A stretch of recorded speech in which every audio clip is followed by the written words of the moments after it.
Hi everyone, welcome to the start of a new vlog. Have I just decided to do this? Possibly. I'll be honest with you. All I want to do is read the Mistborn trilogy. I just finished The Final Empire and I am still fucking waiting for the last two books in this series to come to me, okay? And I don't know what to read because all I want to read is the Mistborn trilogy. But I ordered it with a local bookshop and I'm waiting for it to be ready for me to come and for me to go and collect it. And I'm so annoyed. Anyway, because that's all I want to do. That's all I want to do. So what I decided instead is to bring back TBR Takedown. If you don't know what this is, basically these in this jar, this tiny little jar, my unread books on my physical TBR. I'm pretty sure I haven't updated this in at least 6 months, so I'm gonna keep it that way, to be honest, because that means that all these books are actually books that have been on my shelf for a very long time. So I think that's fun. So what I'm gonna do is obviously pick a book out of the jar and read it. That's what we do here on TBR Takedown. Last episode of this, I read The Shadow of What Was Lost by James Arlington and it blew me away. I ended up reading the entire Lycanius trilogy last year. It was my favourite books of the year. They are incredible. I don't want to put that much expectation on this though. So yeah, I don't know. I'm a bit nervous. I have one veto as usual. Do I have any other things that I want to say? Oh, other than the one veto, I do have, because it's my game, I make the rules. I have a lot of not a lot, but a few projects and reading challenges that I've already organized what books go where, if that makes sense. So if I can't be flexible with that particular book, then I won't be reading it if I bring it out of the jar, if that makes sense at all. I honestly don't know what I feel like because all I want to do is read Mistborn. That's all I want to do. Anyway, I don't know if I should go from the top or from the bottom. I always get really scared with this. Okay, let's just...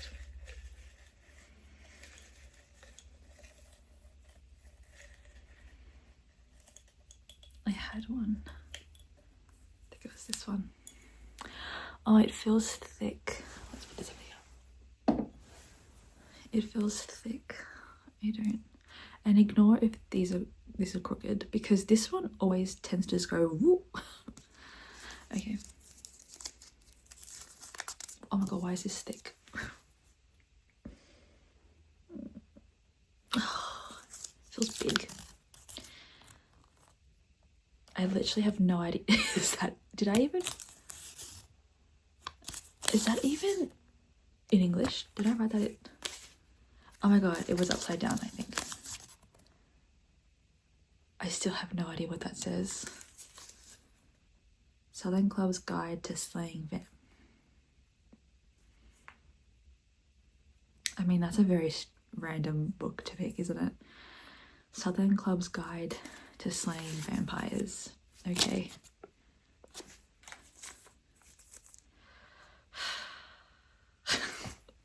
Let me go get it. I guess I'm reading this. This is Southern Book Club's Guide to Slaying Vampires by Grady Hendrix. I've heard either people really love Grady Hendrix or they don't. I did start reading this and I started annotating it. I only got 32 pages in, I think. That's when the annotations stop. Yeah, I think this is horror. It is horror. Not I think. It is horror. Grady Hendrix writes horror. It is about a woman named Patricia Campbell. She's married, but her life feels small. The only thing keeping her sane is her book club. And then a man named James Harris walks into her life. He makes her feel things she hasn't felt in years. But then children go missing on the other side of town and she thinks they could be connected. I don't know. This could be a great book or it could be not my cup of tea. We shall see. But honestly, this is a good choice because I don't want to read anything too big, too intense, or like labor intensive, because the minute that I get a notification that my 2 Mistborn books are ready to be picked up, you best believe that I'm dropping everything and making my way there, okay? So I feel like this is going to be fast paced enough for me to do that. Okay, will I be annotating this? No, not really, because I feel like that's just too much effort right now. Who knows, maybe as I go along I want to annotate and like pick up clues and stuff. We'll see. Like, it sounds really good. I wasn't expecting this to be picked up, which is the beauty of the TBR jar. Okay, I am gonna make a start on this because why not? And I will update you as we go on. I'll speak to you soon. Good morning, friends. Yes, I just woke up. Okay, don't judge me. You know, I am just sitting here finishing off my tea, and I just thought that I would give you a very, very preliminary vibe of this book. Okay, so I'm on chapter 3, page 40, and I'm going to be honest with you, I'm bored. However, I will say that I really like the character of Patricia. I think she is really like, what's that word? Representative. She can be really representative of the experience of mothers and motherhood, especially just like that feeling of kind of losing yourself and needing something that is just for you. So I'm enjoying that aspect, but I'm guessing it's a very slow start to the meat of the book, so we shall see. I do like the kind of politics also of the little neighborhood. You know, like in the beginning, Patricia was part of a book club, like the literary book club or something, and of like, you know, Mount Pleasant, and it was like organized and all the books were chosen by like one particular woman, and it was just very political, and like if you don't read the book then you're going to be basically humiliated in front of everyone. It was just a really interesting dynamic. And then Patricia breaks off with a couple of other women. I also like the friendship that's building between Patricia and some of the other mothers, and there's been a few time jumps, which I don't know, I wasn't expecting, but I guess it makes sense because, well, this is all a guess, but I am guessing that you kind of need that really strong friendship between these women for what will most likely happen in the rest of the story. So that's just my 2 cents. I will continue updating you as I read it.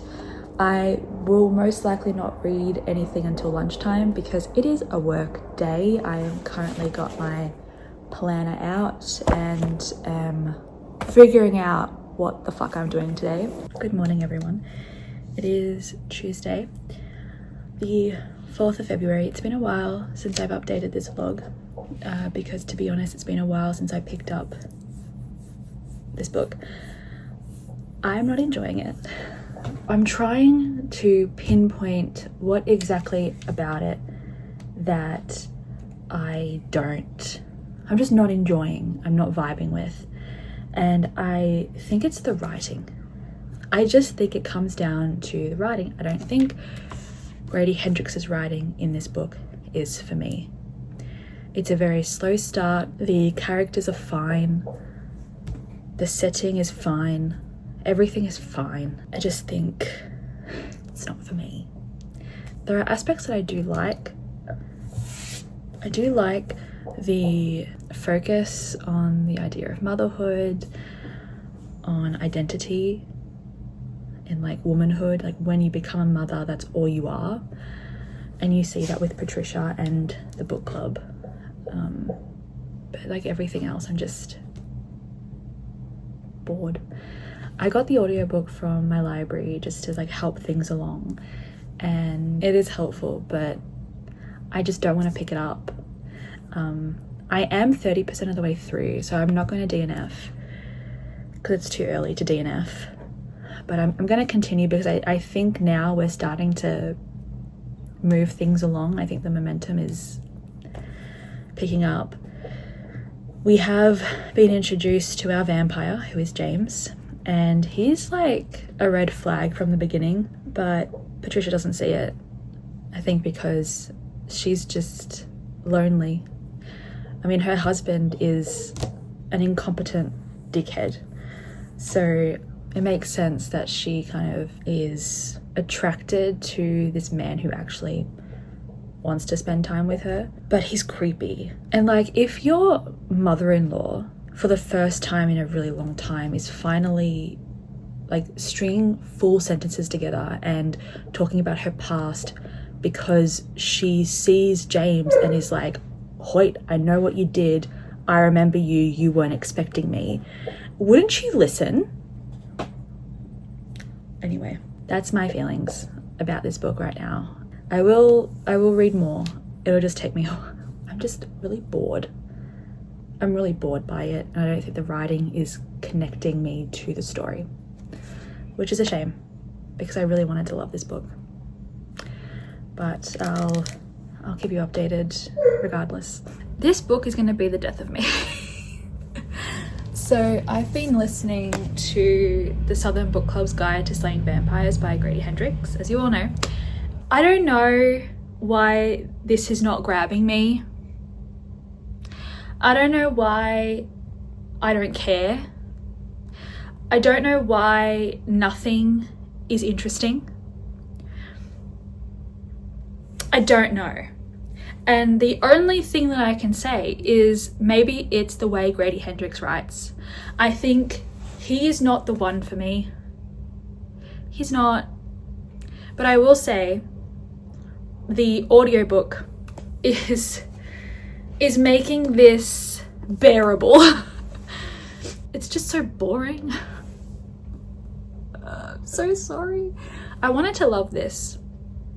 And I am going to still try out his newest book that's coming out. I'm waiting for the audiobook at my library because I really want Grady Hendrix to be my #1 horror author, because I don't really read horror, and maybe that's the issue. Maybe that's the issue. I'm not a horror girly, so this is not doing anything for me. I'm on chapter 21. It's like 3 years later. Not 21, 27. Oh my god. So I've got a couple hundred pages to go. And also, this book doesn't need to be this size. It doesn't need to be this size. What I will say is I do like Patricia. I think a lot of people can resonate with her. I resonate with her. I understand her restlessness. I understand wanting to be more and feeling like, I think I've said this already, but feeling like her identity is just a mother. First of all, mothers are just not, like, they're not just anything, I should say. You know what I mean? Like, where would we be, right? Without mothers. Where would I be without my mother? And the only, like, I really do hope that her husband dies. Carter is a piece of shit. He's like a typical piece of shit in the sense that he's a typical husband. He just isn't really around because he's working so much, because he has to be the breadwinner. It's like, well, if you allow your wife to go to work like she wants to, then you wouldn't have to kill yourself. Anyway, so that's fine. James Harris / Voight the vampire. Yeah. Like, okay. I mean, he can command rats and bats and all that sort of shit, and Patricia finds him like sucking on the blood of a young girl, like a child. First of all, why the children? It's very strange. And people just kind of ignored the fact that she saw him at least doing something with a child.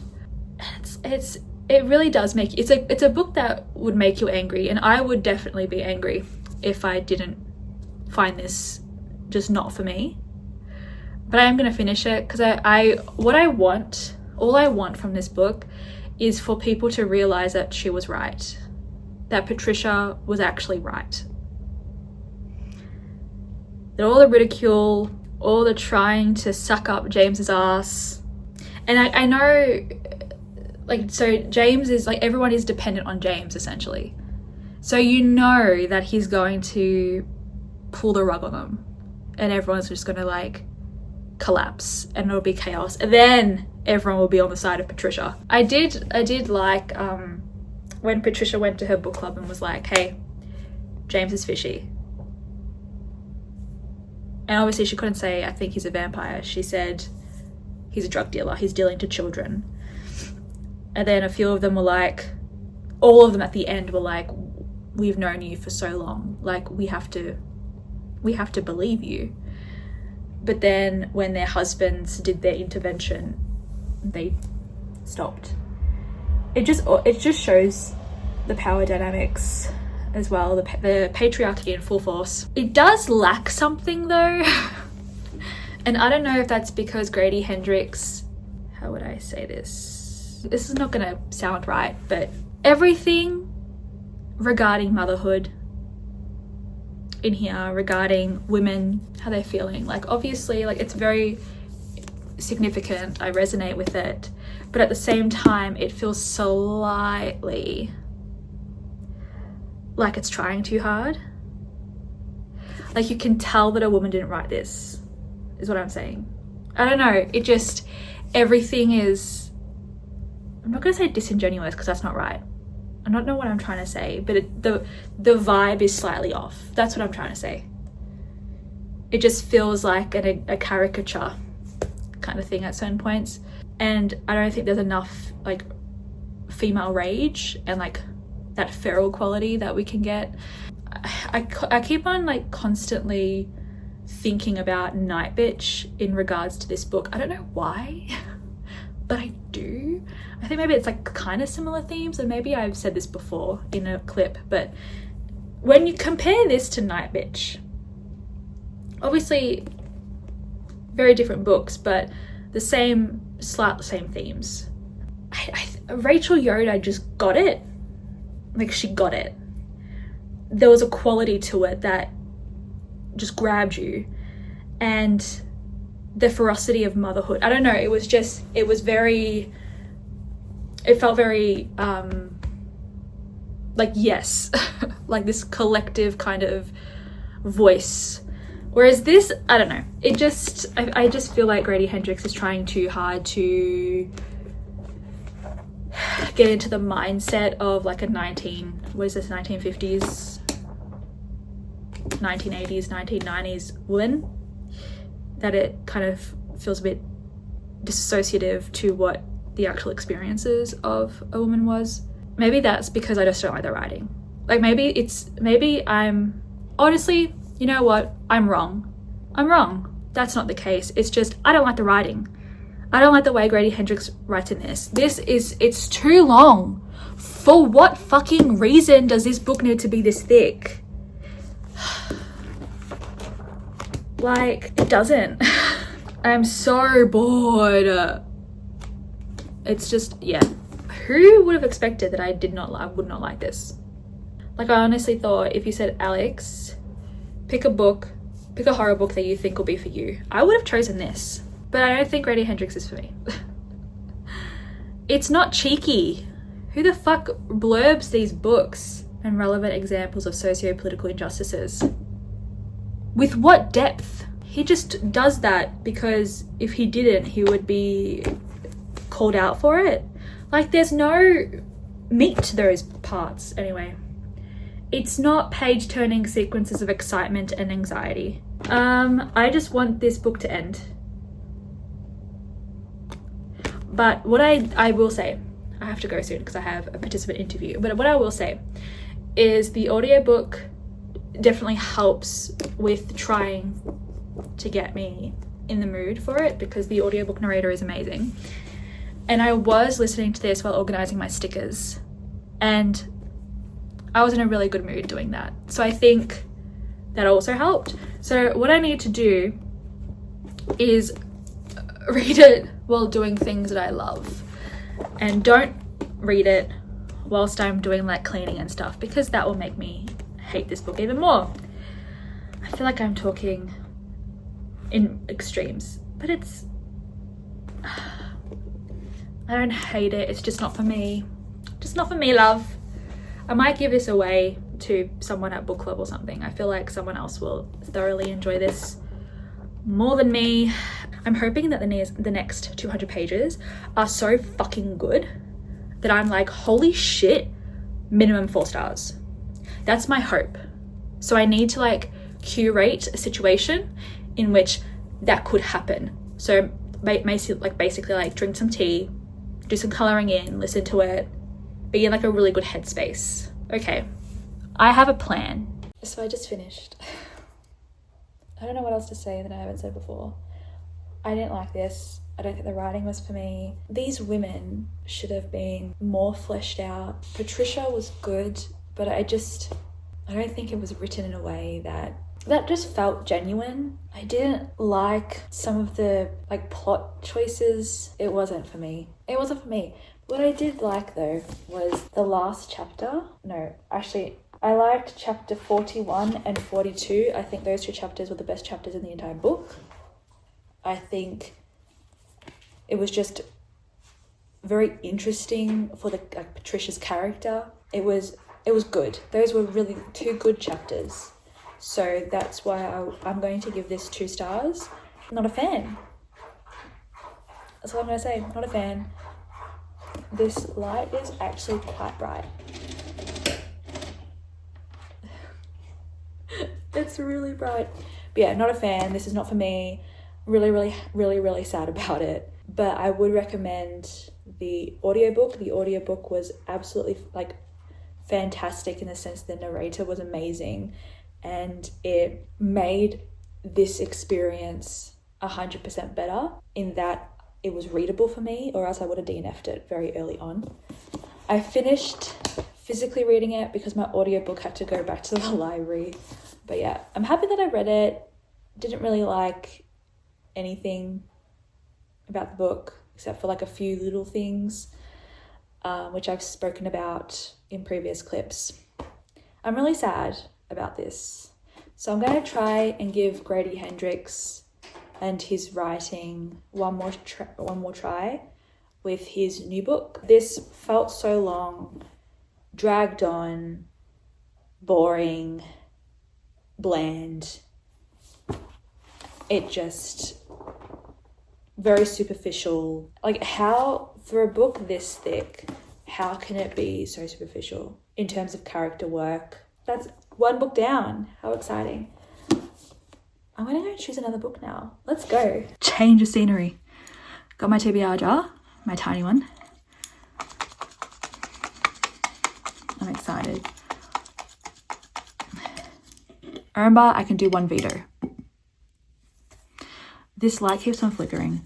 It needs to be changed.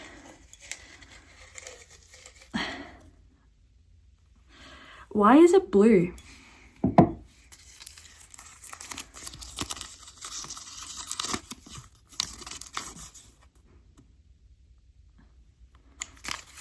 Tom Lake. I've already read it. Let's do it again. I loved Tom Lake. It was such a fantastic book. I read it in tandem with the audiobook, and the audiobook was narrated by Meryl Streep. Incredible. I have no idea what that says. Is that upside down?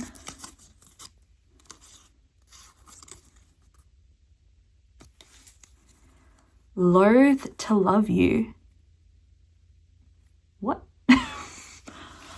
I don't think loathe. I have no idea what this book is. Oh my god, Loath to Love You. Is that Allie Hazelwood? I've read this. Let me just double check. It's the collection of Steminist novellas. I've already read these. Maybe I need to do another shake.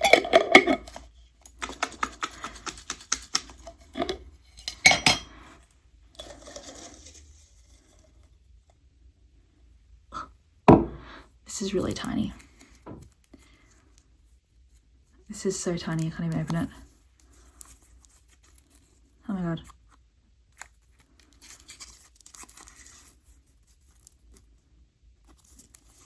What does that say? The final I literally just read that. So this is fun. I'm kind of cleaning out my TBR jar. Didn't quite realize that I had, oh, there's two. Okay. Another small one.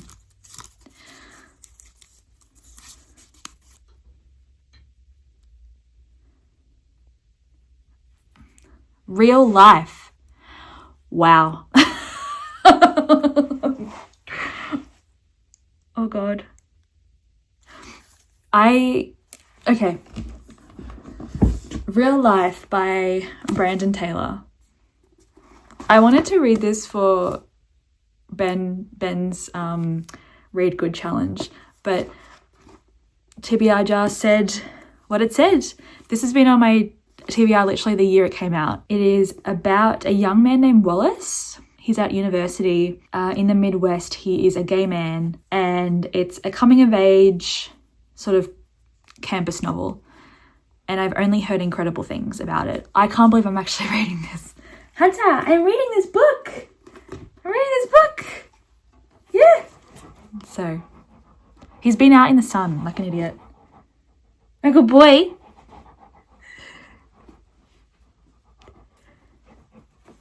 Wow. Okay. We're going to read this. This is really exciting.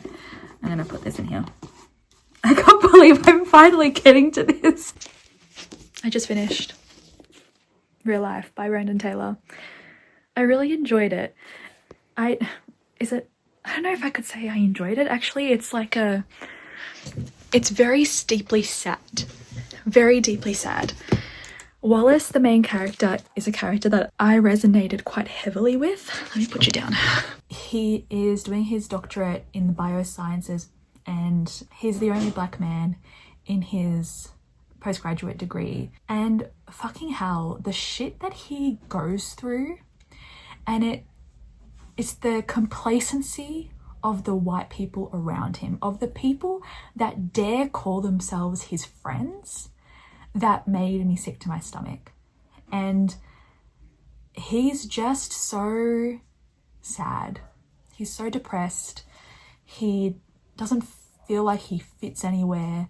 He has such incredible trauma, like intense trauma from his childhood. And so he always feels disconnected. And I don't think the people around him help that at all in any way. I mean, you have people in this friend group who are being outright racist, but everyone is silent because they don't want to make any drama. But if Wallace was to say anything, be like, hey, don't fucking say that, then he's the drama. It's just the double standards. It's the fact that because he is a gay black man, he's just treated like absolute fucking shit. And in his lab, oh my god, I wanted to kill his advisor, Simone, and Dana, the fucking bitch. The bitch who contaminated his entire experiment, but because privilege, white privilege. It's very rage inducing, which I think is the point. But and Wallace was me, in terms of the melancholy and feeling worthless and feeling as though if I don't do my PhD, what else do I do? It's that feeling I felt. I resonated so deeply with him. He felt so real to me. But I it's not obviously a full, hard and fast ending. It's more of an open ending. And are you crooked? I'm sorry. We'll just deal with it. It's more like an open ending, but I feel like it ends in hope. There's this guy named Miller who's been in the friend group for a while. They kind of get together. Is it a healthy relationship? No. But I think for right now, it's doing something for Wallace. It was good. It was quite good. It was beautifully written. Brandon Taylor amazed me with his writing. There was, I think, the opening scene, the way that he described. Right, listen to this. The air was heavy with their good times as the white people scattered across the tiered patios, pried their mouths apart and beamed their laughter into each other's faces. I mean, so good. The writing was incredible. And I'm really happy that I read this because I have his short story collection, Filthy Animals, on my TBR shelf that I will get to at some point. But yeah, I am happy that I read this. I feel so sad. I feel really sad. But anyway, we've done this book. It's time to pick another book from my TBR jar. Okay, we're back. Apologize for the lighting. TBR jar. Oh. Maybe if I come closer. This will do. TBR jar. I'm gonna give it a good shake. I wonder what will come out next.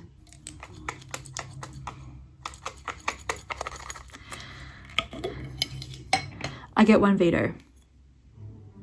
One veto, remember? Let's try and get, I got one. It'd be funny if what happened like last time where I just got ones that I read. What the fuck does that say? The witches are coming. Okay, that is non-fiction. For some reason, I didn't expect non-fiction. Okay, so this is The Witches Are Coming by Lindy West. I read Shrill by Lindy West fucking ages ago, and I really liked it. Now, at the time, you know, it was when I was getting into feminist literature and kind of delving into non-fiction. So Hannah got me this a few years ago. I had no idea what it's about. I'm guessing this is what we're reading. How strange. I'll update you when I finish. I am impressed with myself. I read The Witches Are Coming in a few hours last night. This is literally the next day. I didn't expect to, but it was really easy. I gave it 3 stars. It's fine. I think books like this are really important in that they're approachable, they're accessible, they're needed for people who may not be engaging with any sort of other kind of conversation surrounding this. And especially if you're like starting off, you know, like you want to get into feminist literature, but you have no idea where to start, and the academic texts are way too intimidating and dense, which are valid. Like Lindy West is a part of a group of feminist writers that write quite accessibly for mainstream audiences, and it's quite important. However, I have graduated from this type of book.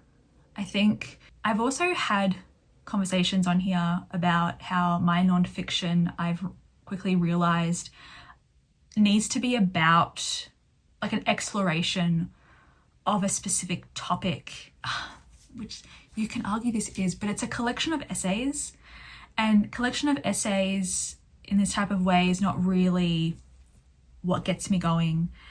It's very pop culture-y, you know, and it's very much dependent on understanding the context of the United States. And there are some references that went way over my head because I had no idea what she was talking about. You know, it's funny, it's in your face, it's kind of this, like, it reads like a very informal conversation, again, because it's meant for that. For me, it just didn't hit the way that it should. I found at some points just like, okay, you're trying too hard now to be funny, to like crack sarcastic jokes. It just wasn't, the writing style wasn't necessarily for me. anymore. And I think, okay, I'm just gonna say, I think the focus of this needed to be narrower. Just focus on one thing. I think she could have done so much with the rhetoric of Trump and the kind of burgeoning, you know, sort of neo-Nazi fascism sect that he really heralds. But she does, but she doesn't. Like, she does talk about it, she makes reference to it, that's the rubbish bin people, sorry, and tries to bring it back to that. But she also has essays that I feel like could have been an entirely different collection. She had a chapter, an essay on Adam Sandler and how like a nothing burger he really is, which, yeah. And, you know, she had this idea of writing an essay about watching Adam Sandler movies from like back in the day that were considered his good ones and go from there. And then it goes into a discussion of like Adam Sandler helped grow up a generation of men, and what does that say, and like the type of masculinity that he was presenting, and like the type of misogyny and sexism that he was representing as well, which is, it's good, like it's good stuff. But it's like, okay, you opened up with Trump. You opened up about the political landscape and the social cultural landscape of your time. I understand why you brought Adam Sandler in. I understand why you're talking about Facebook groups, because you're talking about the everyday. But is that what you're doing? Or are you focusing on the fuckery, on the impact of discourse and how it's destroying lives? Like, there are two collections in here, and the witches are coming. It just felt like I don't know. I don't know. It was just not for me. Let's just say that. It's not for me. And I think people who enjoy this type of writing style, who maybe want like an introduction to this type of literature, like read it. Like, you read it, please. This is the way that I was introduced to feminist literature, like in a mainstream way.